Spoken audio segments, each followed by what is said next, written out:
Bonjour, chers abonnés. Nous voilà de nouveau dans votre émission, le rendez-vous du savoir. Aujourd'hui, nous allons entrer dans le domaine de la science. On va découvrir la physique dans le 19e siècle. On va parler d'aimants, de bobines, pour aboutir à ce qu'on appelle l'induction électromagnétique. Alors, pour cette occasion, nous avons l'honneur d'inviter M. Ibrahima Diouf, qui est professeur de physique-chimie au lycée Serigne Mohamedou Moustapha Mbacké de Taïf. Bonsoir M. Diop, bonsoir chers internautes. Je suis ravi de votre invitation. Alors c'est l'occasion, comme vous l'avez si bien dit, n'est-ce pas, de revenir sur le phénomène d'induction qui est, n'est-ce pas, une partie du programme, n'est-ce pas, de terminal S, qui constitue, n'est-ce pas, la 8e leçon du programme de terminal S2. Le phénomène d'induction électromagnétique est un phénomène qui a été découvert vers les années 1830 par le physicien Michael Faraday. C'est un phénomène qui nous permet aujourd'hui de produire du courant électrique. C'est donc dans les centrales électriques, dans les centrales nucléaires par exemple, dans les centrales thermiques classiques, n'est-ce pas?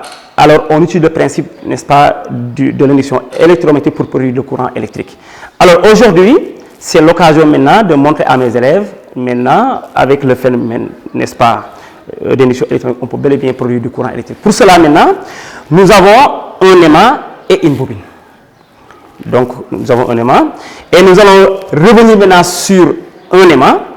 Un aimant, comme vous le savez tous, est un matériau qui a le pouvoir d'attirer les matériaux ferromagnétiques. Et là aussi, nous avons un multimètre qui peut jouer le rôle d'un galvanomètre, c'est-à-dire un microampèremètre qui nous permettra maintenant de déceler le courant, n'est-ce pas, qui traverse la bobine. Alors pour cela maintenant, nous allons maintenant revoir un peu les aimants. Alors voici un aimant. Un aimant est caractérisé par deux pôles. Ce qu'on appelle donc le pôle nord, qui est ici en rouge, et le pôle sud, qui est ici en noir. Alors, quand on a donc deux aimants, alors il y a une interaction entre les aimants. Par exemple, quand on a deux pôles de même nom, alors on a une répulsion. Deux aimants maintenant de pôles différents, maintenant s'attirent. Alors là, vous voyez bien que donc il y a attraction. Alors, l'aimant a le pouvoir d'attirer le fer, qu'on voit bien. Donc, c'est-à-dire qu'il peut attirer les objets ferromagnétiques. L'aimant ne peut pas attirer le plastique. L'aimant ne peut pas attirer aussi le cuivre. Alors, aujourd'hui, maintenant, nous allons voir maintenant l'interaction entre un aimant et une bobine. Pour cela, maintenant, nous allons faire l'expérience. Alors, nous avons notre bobine qui est là. Donc, une bobine plate.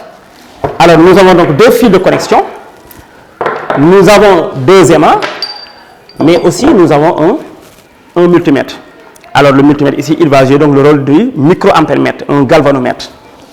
Alors, nous allons maintenant faire l'installation.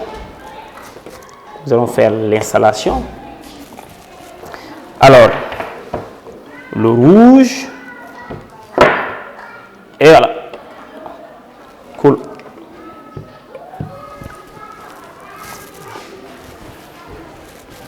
Donc, nous avons déjà fait le montage. Maintenant, nous avons notre bobine. Déjà, nous avons déjà branché donc, le multimètre. Alors, voici notre aimant. Et pour le moment, nous avons un aimant aussi posé, n'est-ce pas, sur le support. Cet aimant, il peut, n'est-ce pas, tourner. Autrement dit, il peut faire un mouvement de rotation. Mais avant ce mouvement de rotation, d'abord, nous allons maintenant montrer le phénomène avec un mouvement de translation. C'est-à-dire que nous allons faire un mouvement de va-et-vient devant la bobine. Et nous allons changer les pôles et nous allons observer maintenant le sens de déviation du courant. Voilà. Maintenant, je fais approcher le pôle nord de l'aimant devant la bobine. J'avance et je retire. Alors, observez.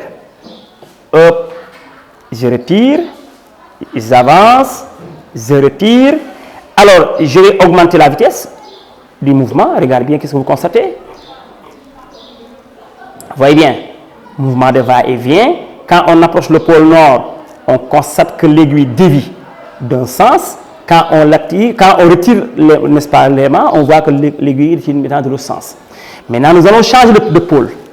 Alors, quand on avance maintenant le pôle nord, le pôle sud maintenant, je retire, j'avance, je retire, alors j'augmente la vitesse. Alors, vous voyez bien que, alors quand on augmente la vitesse, vous voyez bien que l'aiguille, n'est-ce pas, la déviation, n'est-ce pas, devient de plus en plus maximale. Voilà donc nous avons constaté maintenant la déviation, n'est-ce pas, de l'aiguille dans les deux sens. Et c'est ce que maintenant nous allons expliquer maintenant. Nous avons déjà fait l'expérience et nous avons préparé au tableau pour expliquer maintenant ce phénomène. Pour rappel, ce phénomène, n'est-ce pas, est utilisé partout aujourd'hui dans la vie pour produire le courant électrique. Parce qu'il est utilisé dans les centrales électriques pour produire le courant électrique. Dans les centrales nucléaires, dans les barrages hydroélectriques, dans les centrales thermiques classiques, n'est-ce pas, dans les éoliennes, dans les voitures, dans les vélos, pour toujours produire le courant électrique. Pour expliquer l'expérience, maintenant, nous avons dessiné au tableau notre aimant et notre bobine. Alors, lorsqu'on déplace l'aimant vers la bobine, le champ magnétique maintenant augmente. Parce que lorsqu'on approche l'aimant, le champ magnétique augmente. Et la bobine s'oppose à cette augmentation en montrant une face nord pour repousser la bobine. Alors, dans ce cas maintenant, il crée un courant. Parce que le champ créé par l'aimant, c'est là, je le note, est BA, donc sud vers le nord. Alors la bobine montre une face nord. Le champ créé par la bobine, donc c'est sud vers le nord, c'est le BI. Et alors il crée un champ, un courant induit, dont le sens est donné par la règle de la main droite.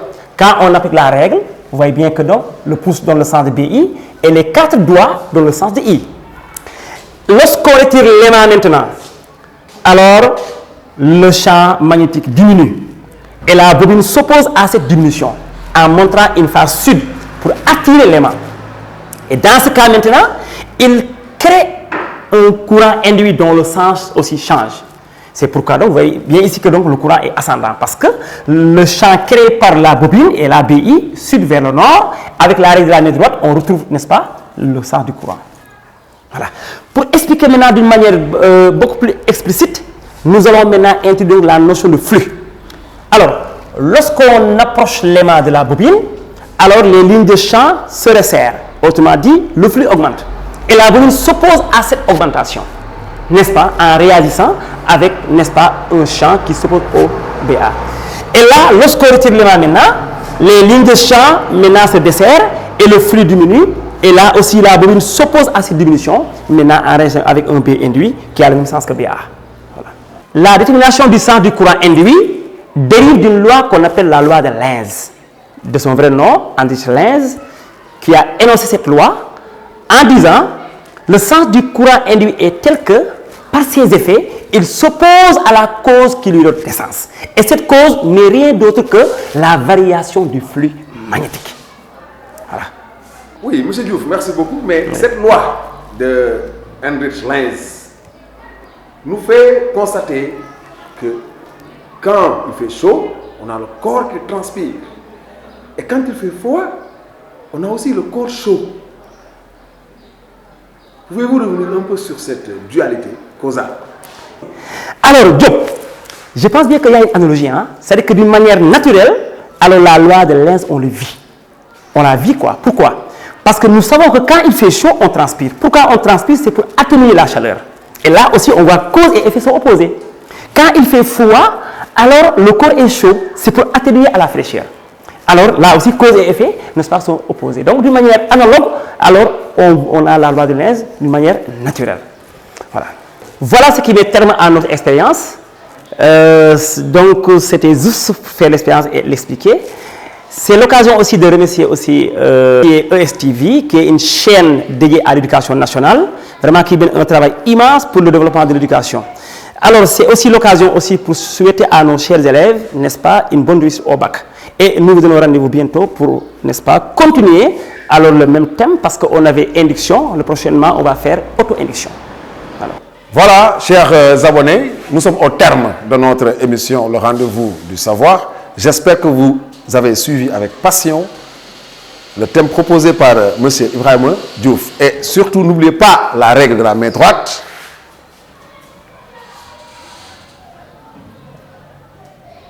N'est-ce pas? Et nous vous donnons rendez-vous prochainement.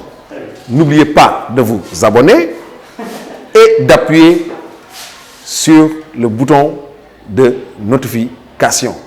Nous remercions aussi Sylla Prod pour ce lourd travail. C'est nous qui apparaissons mais derrière, il y a une équipe très dynamique, pilotée par Moustapha Sylla Prod.